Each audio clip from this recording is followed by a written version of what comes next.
Hi, second part of this, how to counter a loaded question. In order to reply to a loaded question in a way that negates it, you first need to recognise the fact that the loaded question is being asked. You can recognise this type of question, as we saw above, by noticing that the question presupposes something that you disagree with, and which usually has a negative implication for you, and which limits your range of possible answers. Once you recognise that you are being asked a loaded question, there are several options that you can choose from when it comes to picking your response. Reply in a way that rejects the presupposition.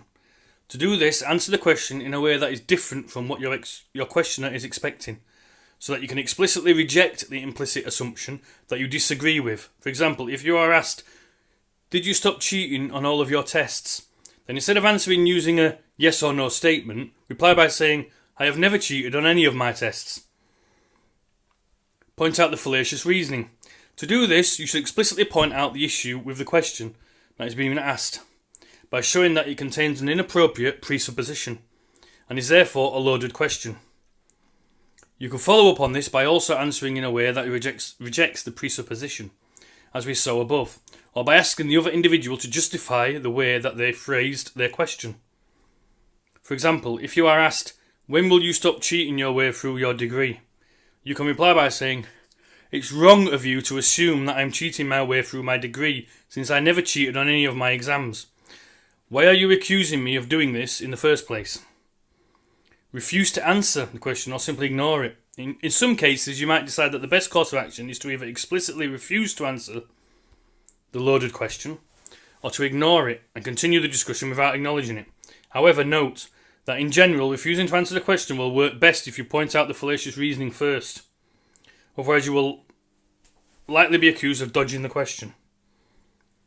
When countering loaded questions, it's important to remember that people don't always use this type of question on purpose, and that people sometimes ask loaded questions without realising they are doing so. This is important to take into account when responding to such questions, since replying in a way that doesn't accuse the other individual of asking a loaded question intentionally can often lead to a more productive dialogue, especially if their fallacious reasoning was indeed unintentional. How to avoid using loaded questions yourself. It's possible that you are using loaded questions without being aware that you are doing it. Sorry, I got an itch. In order to solve this issue, the first thing that you need to do is recognise the fact that you are about to ask someone a loaded question. You can do by following the criteria that we saw earlier, and checking whether a question that you are about to ask presupposes something that your respondent might not agree with. Once you successfully recognise that you are about to ask a loaded question, you can modify your question in order to avoid using problematic phrasing. Specifically, in order to solve the issues associated with loaded questions, you need to break them apart into a series of questions, with the goal of first confirming that your presupposition is true, before moving on to ask the main question that you are seeking the answer to. For example, instead of asking the following loaded question, "Why did you stop watching a lot of TV shows?" Because it's bullshit.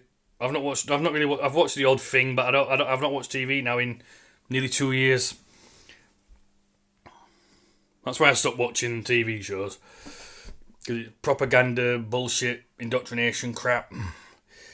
You can first ask the following question, which confirms that your initial presupposition is true.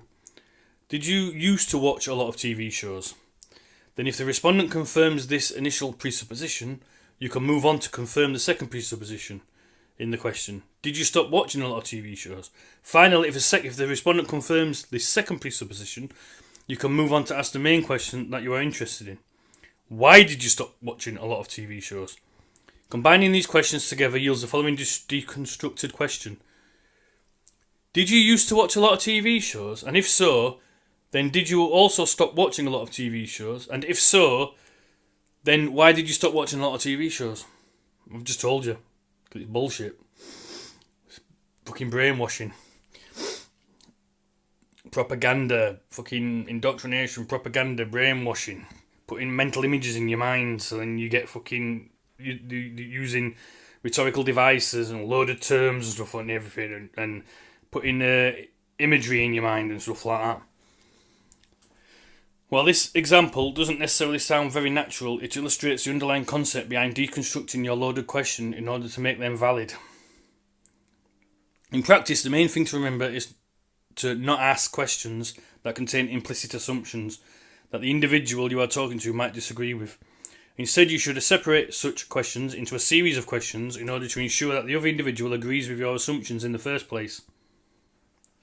It's a fallacy of assumption. You're assuming things. Shouldn't assume. Get rid of your assumptions as well. This will help you avoid fallacious reasoning in your questions and will improve your communication with others. Loaded questions aren't always fallacious. I'll do this in the next one. Okay, thank you. Bye.